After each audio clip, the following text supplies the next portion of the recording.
that actually switches off the estrogen in the Jill's body. So he needs a vasectomy. Something to bear in mind though is that when she's mated, her body will believe that she's pregnant and she will go into a pseudo-pregnancy or a phantom pregnancy. Her tummy will swell, she will probably produce milk, she will certainly nest, and she will do everything that a normal pregnant Jill would do. However, at the end of the 42 days gestation period, she will not produce youngsters. What will happen 2 or 3 weeks after that 42 days is that she will come in estrus again, and she needs another weekend of passion with a vasectomised male in order to take her out of season the second time. It's a good method of birth control, and also the only way really to me of ensuring that your females enjoy a long, active and healthy life.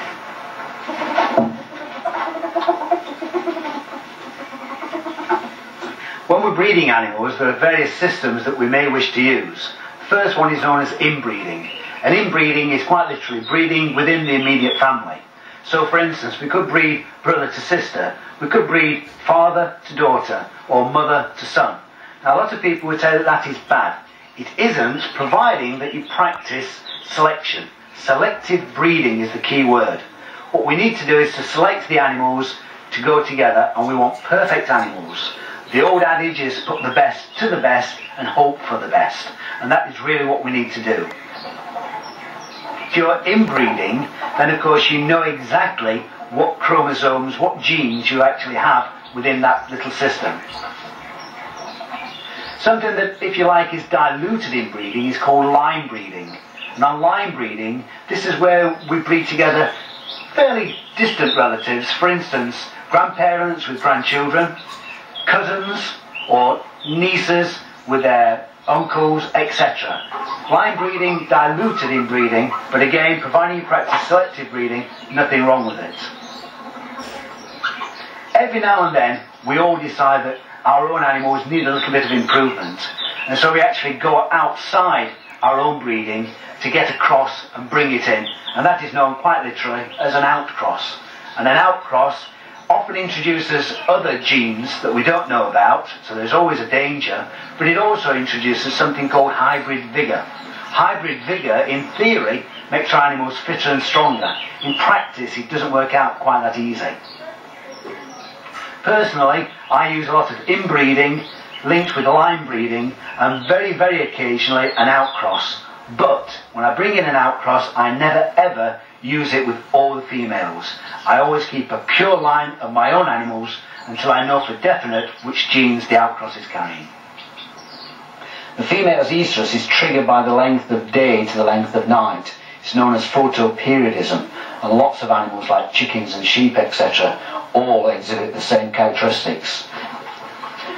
If you keep your females and your males outside, then as spring approaches and the days start to get longer and the nights shorter, first of all the male will come into season, his testes will descend, and then the female will gradually come into season and her vulva will swell. If you're keeping your ferrets inside a building and you have artificial light, then obviously their photo period will be completely confused, and they may well both be coming in and out of season throughout the year. So it's something to bear in mind. If you do want an early litter from your Jill, then simply keep them in a building where it has artificial light for about 18 hours a day, and within a very short space of time, just a matter of weeks, both the male and female will be in season and they will be able to be bred from.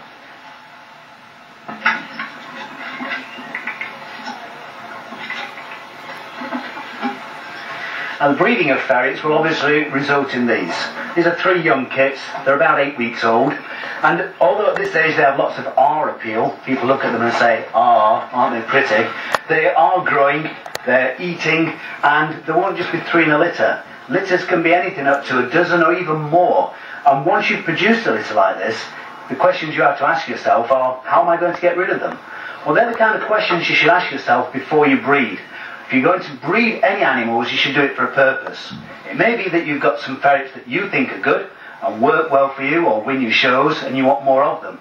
That's fine, but probably out of a litter you'll only need 1 or 2, and I can guarantee the ferret will always have more than you need. So be very careful about deciding when to breed. Very often it's much easier to go out and buy ferrets from someone else who's breeding. They have all the problems, and you of course simply take on the best stock.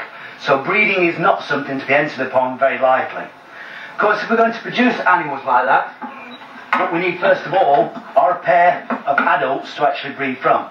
And deciding which adults to breed from really is down to what you want out of them. I've actually chosen some ferrets myself for breeding, and the male that I've decided to use is this guy. He was from a wild-caught female polecat, so he has what's known as hybrid vigour. He's big, very strong, very healthy, nice dark colour, exactly the type of male ferret that I like, and what I needed to do was to match him to a female ferret. The female ferrets I've chosen for him are also dark, but are very small. He is perhaps a little bit too big.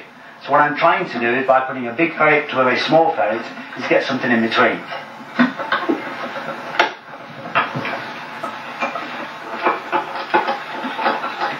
Now these are two prospective mates for Peter, but unfortunately one of them, he just isn't suitable at the moment. And the reason? She's not in season. This is the one that isn't in season, and if we look at the back end, you can see that the vulva is very small and is easily missed. However, if we look at the one that is in season, and that's this one, we can see quite clearly that the vulva is swollen. She is exactly right to be put with the male. Putting her before or after the vulva is in this stage will simply mean that the male will try to mate her and they will end up fighting, and she will probably be quite seriously injured. So this one isn't suitable today. Put her away. And this is the one that we're going to put with him. Now we've actually selected our pair, of course we've got to find somewhere for them to spend their honeymoon night, and this is the honeymoon suite. Quite simply, a stack of cages, which are just big enough to keep a couple of ferrets in for a small length of time. The male goes in first, he will establish his territory, and then we'll put the female in.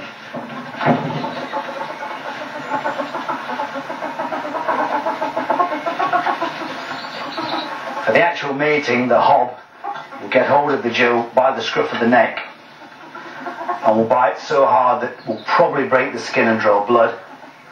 And while he has her literally pinioned to the floor, he will then complete the mating. So it's important to remember that it may look like a cross between a fight and rape to us, but these aren't humans, these are ferrets, and this is how ferrets mate. Till and Peter have been together for just over 24 hours. They've now finished mating, and it's important now to actually examine the Joe before she's placed back in her own cage. You can see where he's obviously had a hold of her on the scruff of the neck, but luckily, although there are a few minor abrasions there, there's no real damage to the skin. If there was, we would have to clean it out, apply antibiotic and antiseptic ointments and powders, and generally keep an eye on it. Because if it was bitten badly there, broken the skin, it could get an infection causing an abscess, and that could lead to all kinds of complications for the Joe. It is important after the mating not only to check the Joe, but also the hob. Mating can be quite a violent process, and so therefore both animals could be injured. The Joe may well have bitten him during the mating. We can see no signs of any injuries at all, so we'll put him back in, give him some nice food to build him up, and leave him to rest for a while. And this is important to know that even if you have a really good male ferret, you can overuse him, and it's important not to have him mated more than once a week. If you do that, then I'm afraid he won't be producing the litters that you would like him to. One of the most important things about keeping any animals, and particularly when it comes down to breeding them, is to keep accurate records. And with ferrets, that's just as important as it is with any other type of animal. You notice on the cages here, we have cards on each with just basic information, the name of the animal, its date of birth, and a reference number. That's all you really need on the cage itself, but you do need more details, and they should be kept in the house in a ferret record book, often called a stud book. It's also worth having a little notebook that you can carry with you on your person when you actually come down to see the ferrets.